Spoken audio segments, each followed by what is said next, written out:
Hello viewers, Assalamu alaikum. Welcome to Excel in a Nutshell.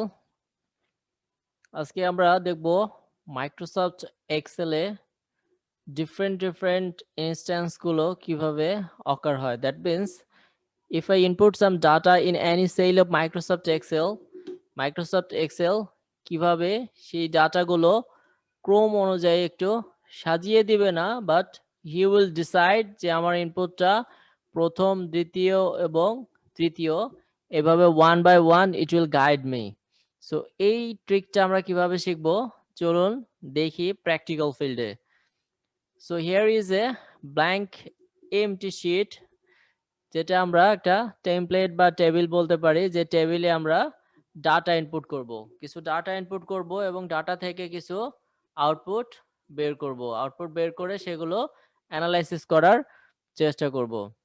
So normally একটা টেমপ্লেটে যদি আমরা data input করি, যেমন এখানে আমি আমার ট্রেনিং কন্টেন্টগুলো যদি সেল করি, সেই ট্রেনিং কন্টেন্টের একটা প্রি অ্যাসেসমেন্ট বা একটা ডাটা সামারি তৈরি করতে চাচ্ছি, যেটা একটু ডাইনামিক হবে। যেমন এখানে আমি একজনের নাম চুজ করলাম, আতিয়ার রহমান। আমার একটা course, he want to purchase big data analysis by Hadoop, অথবা অন্য কোনো কোর্স সে নিতে পারে, যেমন quick book hands on training অথবা IBM SPS স্ট্যাটিস্টিক্স, যে কোনো একটা কোর্স হি ক্যান পারচেজ। এখানে কোয়ান্টিটি ফর 1% হতে পারে, 2% হতে পারে, এরকম একটা কোয়ান্টিটি সে নিচ্ছে। ধরে নিলাম এখানে আমার টোটাল প্রাইসটা আসবে সেলিং অ্যামাউন্টের ওপর। সো আমি এই দুইটা সংখ্যা গুণ করে নিলাম।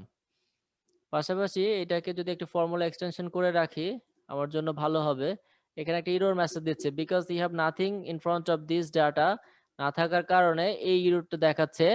এই এররটাকে রিমুভ করা যায়, সেটা হচ্ছে if error. So if error আমি অ্যাকচুয়ালি দিব না, অথবা দিতেও পারি, যে আমার ইফ এরর যদি এই ফর্মুলাতে হয় তাহলে আমাকে একটু ব্ল্যাঙ্ক দিবে। সো এখানে যদি আমি ডাবল ক্লিক করি কিংবা ফ্রি হ্যান্ডেল করে যদি বা ড্র্যাগ এন্ড ড্রপ করি, আমার এরর মেসেজগুলো চলে যাবে।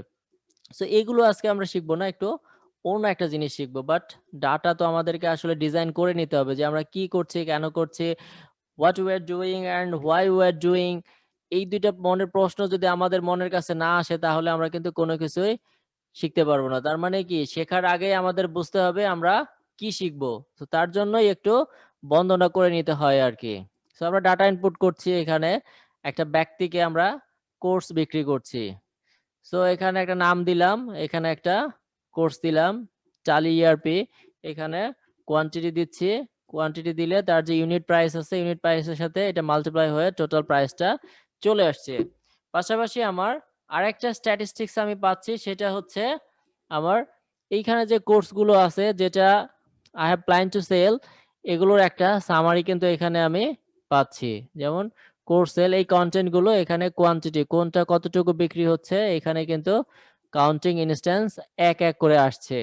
আমি যেমন এই সেমটাই, তার মানে ERP টালি বা টালি ERP, এটা যদি 3বার দিয়ে দিতাম, আমার কিন্তু 3টে ইনস্ট্যান্ট চলে আসছিল এই জায়গায়। বাট যদি ডিফারেন্ট যখন থাকছে, তখন কিন্তু এটা একটু ডিফারেন্ট হয়ে যাচ্ছে। যেমন 1 যেমন যে কোনো একটা, যেমন মাইক্রোসফট ডায়নামিক্স 365, এটা যদি ডাবল করি তাহলে কিন্তু এখানে 2 হয়ে যাচ্ছে। তার মানে কি, ইনস্ট্যান্স কাউন্ট করছে যে কতবার এই সংখ্যাটা এই রোতে আছে। দ্যাট মিন্স আমার যে ডি যে কলামটা আছে, এই ডি কলামে এই সেম জিনিসটা কতবার আছে, সেটাই হচ্ছে এখানে আমাকে সে কাউন্ট করে দিচ্ছে আমার এই সেলটাতে। পাশাপাশি এখানে দিচ্ছে হচ্ছে এই কোর্স সেল করে টোটাল যে ভ্যালুটা আসছে, সেই টোটাল ভ্যালুটা কত, তার একটা কিউমুলেটিভ সাম এখানে দিয়ে দিচ্ছে। But viewers, what is the big question here? আমি যদি বলি যে না, আমার যে লাকি 3 অথবা লাকি 5 বা লাকি 7 কিংবা আমার 500তম কিংবা আমার 5000তম ক্লায়েন্ট যে হবে, সেই 5000তম ক্লায়েন্টকে আমি কি করব, একটা গিফট ভাউচার দিব। তাহলে এটা কিভাবে ডিফাইন করব? আমরা যারা ফার্মাসিউটিক্যাল প্রফেশনাল আছি বা কোয়ালিটি কমপ্লায়েন্স নিয়ে কাজ করি, এখানে একটা জিনিস একটু বলে রাখতে হয়, সেটা হচ্ছে আমরা যখন স্যাম্পলিং করি কিংবা কোনো জিনিস যখন টেস্ট করি, ইনিশিয়ালি হয়তো দেখা যাচ্ছে আমার 10টা ব্যাচ আমার ম্যাসিভ টেস্ট করতে হয় বা বিগ অ্যানালাইসিস করতে হয়। বাট সেটা যদি কমপ্লিট হয়ে যায়, সাকসেসফুল কমপ্লিশন অফ 10 ব্যাচেস, আমরা কিন্তু সেখানে রিডিউস টেস্ট করতে পারি কিংবা ট্রেন্ড অ্যানালাইসিস করে কিছু রিডিউস করে নিতে পারি। সো এই যে এই ধরনের কাউন্টিংটা, এই কাউন্টিংটা আমার কিন্তু মাঝে মাঝে দরকার হয়ে যায়। সো এই কাউন্টিংটা আমরা কিভাবে করব সেটাই আমরা আজকে একটু দেখবো একটা ফর্মুলা দিয়ে। সো এটার জন্য আমাকে যেটা করতে হবে, আমি কোন কলামের ডাটাটাকে এই ধরনের ক্রম সেট করতে চাচ্ছি সেই কলমটাকে আগে সিলেক্ট করে নিতে হবে। যেমন নেম হতে পারে, আমার আইটেম হতে পারে, এগুলো নন স্ট্যাটিক ডাটা নেওয়াই ভালো, যেটা ভ্যারিয়েবল না। সো এখানে আমরা এই জিনিসটা করতে চাচ্ছি। সো এটার জন্য আমাকে যেটা করতে হবে, একটা ফর্মুলা নিতে হবে। সেই ফর্মুলাটা হচ্ছে কাউন্ট ইফ। সো আমি কি করব, কাউন্ট ইফ, কাউন্ট ইফ ফর্মুলাটা নিব হচ্ছে আমার যে সেলে আমি এই ধরনের আউটপুটটা চাচ্ছি।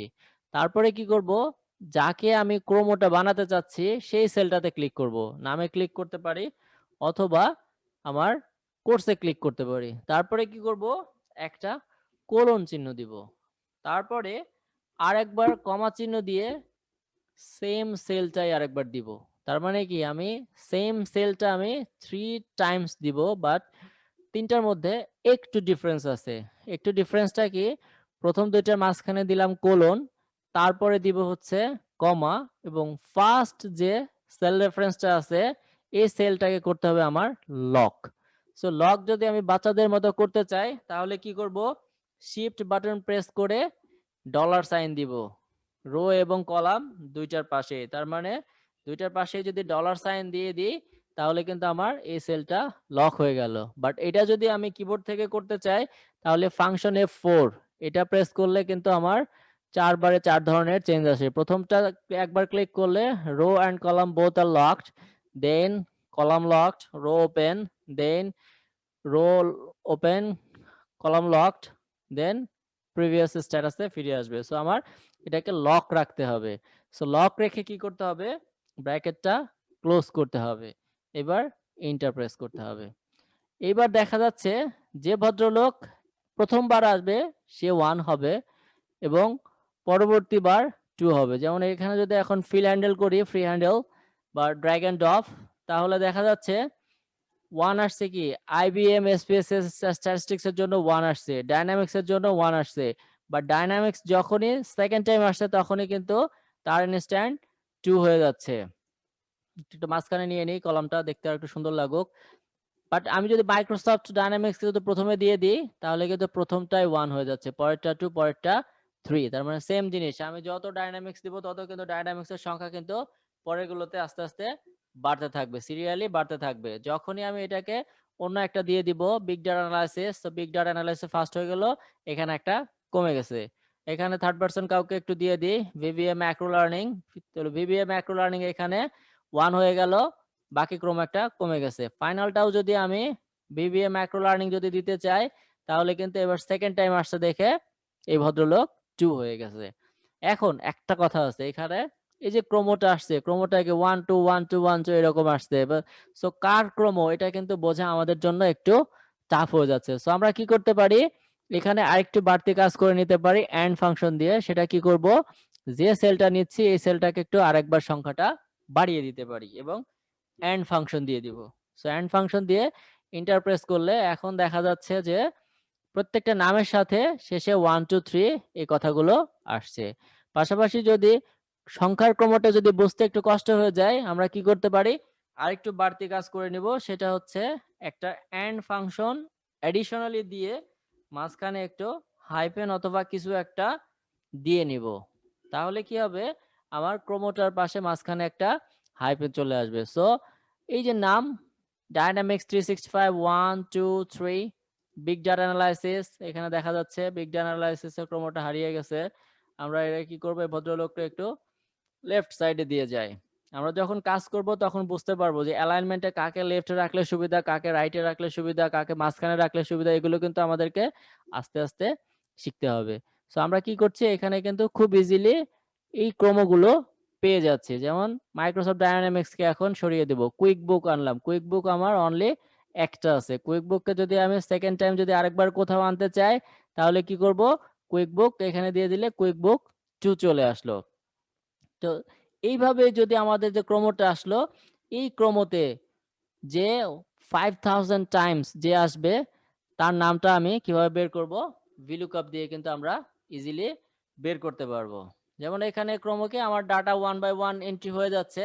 আমি 150তম ব্যক্তিকে যদি বের করতে চাই তখন কি করব, আমি VLOOKUP দিব। VLOOKUP দিয়ে কি করব, আমার ধরে নিলাম আমি মাইক্রোসফট যে ডাইনামিক্স 365 আছে, এই 365 এন্ড আমি যে ইনস্ট্যান্টটা এখানে ক্রিয়েট করেছিলাম ঠিক সিমিলার ইনস্ট্যান্ট এখানেও ক্রিয়েট করব। কত দিব আমি, 150। সো এখানে 150 তো অ্যাকচুয়ালি আমার আসে নাই, আমি ধরে নিলাম আমার সেকেন্ড যে আছে তাকেই বের করব। সো এইটা দিব।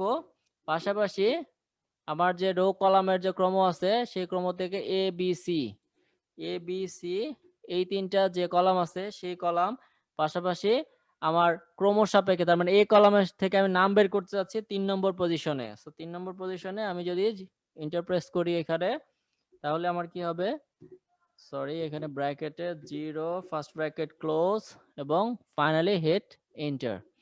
সো এখানে কি হচ্ছে, আমার যে I8 পজিশনে আছে মাইক্রোসফট ডাইনামিক্স 365 এর সাথে এন্ড দিয়ে আমি 2 দিয়ে দিলাম, পাশাপাশি এ এবং সি কলাম থেকে 3 পজিশনটা নিয়ে নিলাম।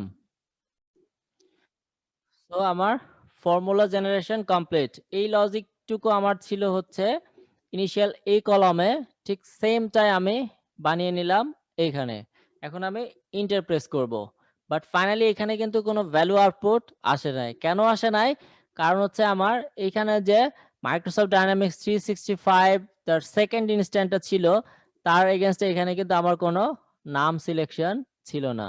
সো এখানে যদি আমি নাম দিয়ে দিই তাহলে কিন্তু আমার ভিলুকআপে এই যে ভ্যালুটা ছিল এই ভ্যালুটা কিন্তু চলে আসছে। সো আমার যদি এইখানে যে টু ফাংশনটা আমি ইউজ করলাম অ্যাজ এ নাম্বার, এইটাকে যদি আমি 5000 লিখে দিই আর 5000 যদি আমার এই জায়গায় ইনস্ট্যান্ট চলে আসে তাহলে কিন্তু আমার এই ভ্যালুটা অবশ্যই আউটপুট আকারে আমি পাবো। যেমন এখানে আমি দিয়ে দিলাম 5000, এখানে এরর মেসেজ আসছে। আমি এই ইনস্ট্যান্টটা একটু ম্যানুয়ালি একটু বানিয়ে নিই, control alter V V enter. তার মানে আমি আমার যে ফর্মুলা ছিল সেই ফর্মুলাটাকে অ্যাজ এ ভ্যালু হিসেবে পেস্ট করে নিলাম। এখানে কি করব, এখন একটু 5000 লিখে দিব। পাশাপাশি কি করব, এখন কিন্তু আর এরর মেসেজ নাই। আপনারা দেখেন এখানে কিন্তু একটু চেঞ্জ আছে, একদম ফাঁকা ছিল তাই এখানে এরর মেসেজ আসছিল, বাট এখানে তার রেফারেন্স আছে বাট রেফারেন্স আউটপুট নাই। তার মানে এখানে আউটপুট যখনই আমি দিয়ে দিব তখনই আমার কিন্তু এই আউটপুটটা এখানে চলে আসবে। সো ইউজার, আশা করি আপনারা অনেক কিছুই দেখেছেন এবং স্বল্প কিছু শিখেছেন। Thank you for watching Excel in a nutshell. আমরা এই ধরনের টিপস এন্ড ট্রিক্স আরো ভবিষ্যতে দেখবো ইনশাআল্লাহ। আমরা যদি সামারাইজ করতে চাই আজকের এই টিউটোরিয়ালটায় আমরা কিন্তু অনেক কিছু দেখলাম। যেমন এখানে কিছু ভিলুকআপ না অ্যাকচুয়ালি এখানে হচ্ছে এই দুইটা সেলে কিছু ড্রপ ডাউন মেনু ছিল। এখানে দেখলাম হচ্ছে VLOOKUP এর এগেইনস্টে যে ডাটাটা আসছে সেটা এটা ব্যাকগ্রাউন্ডে কোথাও একটু সেভ করা আছে। পাশাপাশি এখানে একটা মাল্টিপ্লিকেশন ফর্মুলা দেখলাম, পাশাপাশি ইফ এরর দেখলাম কিভাবে এরর মেসেজ তুলে দিব। পাশাপাশি এখানে ছিল হচ্ছে কাউন্টিফ, শুধু কতবার আছে সেটা গোনা, আর এখানে সামইফ এর একটা ফর্মুলা দেওয়া আছে। আর এখানে করলাম ফাইনালি আমরা প্রত্যেকটা আইটেমের ইন্ডিভিজুয়াল ক্রমটা, সে একটা নির্দিষ্ট কলামে ফার্স্ট পজিশন আছে না সেকেন্ড পজিশনে আছে না থার্ড পজিশনে আছে, সেটা তার পজিশন না ঠিক তার ইনস্ট্যান্টটা এখানে ইজিলি আমরা বের করতে পারবো। Thank you for watching Excel in a nutshell. Good bye.